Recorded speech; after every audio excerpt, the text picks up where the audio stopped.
قال النبی صلی اللہ علیہ وسلم سباب المسلم فسوق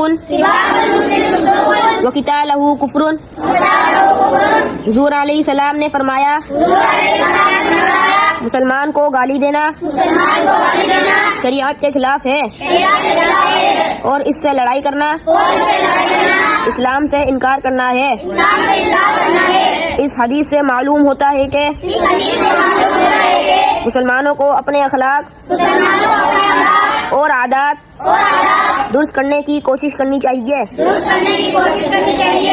کیونکہ گالی دینا اور لڑائی کرنا انتہائی بری عادت ہے. اللہ تعالیٰ ہم سب کو اس حدیث مبارکہ پر عمل کرنے کی توفیق عطا فرمائے. یا مقلب القلوب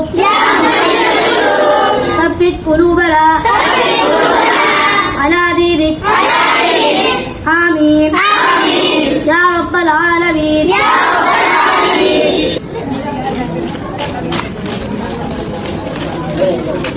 Barang